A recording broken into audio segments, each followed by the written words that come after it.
নয়াদিল্লিতে কংগ্রেসের জাতীয় সম্মেলনে রাহুল গান্ধী বেনজিরভাবে প্রধানমন্ত্রী নরেন্দ্র মোদীকে তার বিদেশ নীতি প্রেস কনফারেন্সে না আসা নিয়ে ভয়ঙ্কর মজা মশকরা ও ব্যঙ্গ বিদ্রূপ করেছেন। স্টেজে একজন কমেডিয়ান যেমন স্ট্যান্ড আপ কমেডি করে বলা যায় সেই লেভেলে গিয়ে দেশের প্রধানমন্ত্রীকে নিয়ে ব্যঙ্গ বিদ্রূপ করেছেন। প্রধানমন্ত্রী প্রেস কনফারেন্স কেন করেন না সেটাতে রাহুল গান্ধী বলেন, একটা ঘরে 5 মিনিট প্রধানমন্ত্রীর সঙ্গে কথা বলেই নাকি বুঝে গেছেন যে উনি নাকি যেতেই পারবেন না মিডিয়ার সামনে।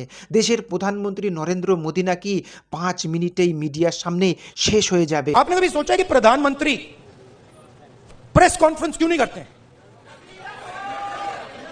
ये मेरे लिए नहीं सुनिए, ये मेरे लिए पहले बड़ी सरप्राइजिंग चीज थी। मैं सोचता था कि इसके पीछे कोई मार्केटिंग की स्ट्रेटेजी है, कुछ है। फिर मैं भैया उनके साथ कमरे में बैठ गया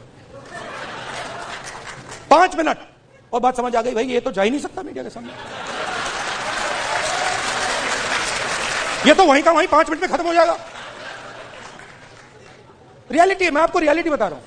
শুধু এখানেই থেমে থাকেননি, বিদেশ সফরে গিয়ে প্রধানমন্ত্রীর বিভিন্ন রাষ্ট্রনেতাদের সঙ্গে আলিঙ্গন করা নিয়েও মজা করেছেন।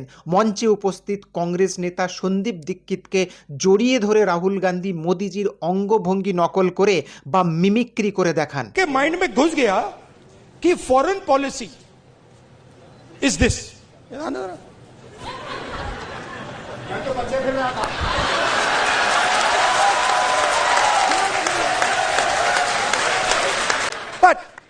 बट पता नहीं कहां से घुस गया कि फॉरेन पॉलिसी का मतलब नेताओं से गले लगना।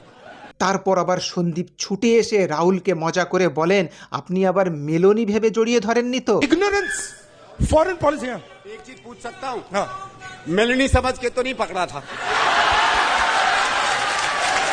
এইভাবে দেশের প্রধানমন্ত্রীকে নিয়ে যেভাবে রাহুল গান্ধী কংগ্রেসের এই সম্মেলনে ব্যঙ্গ করেছেন, তাতে বিজেপির শীর্ষ নেতা ও সাংসদরা রাহুলের এই ভঙ্গি ও মন্তব্যকে অসভ্য, শালীনতা বহির্ভূত এবং স্ট্যান্ড আপ কমেডিয়ানের মতো বলে তীব্র নিন্দা করেন।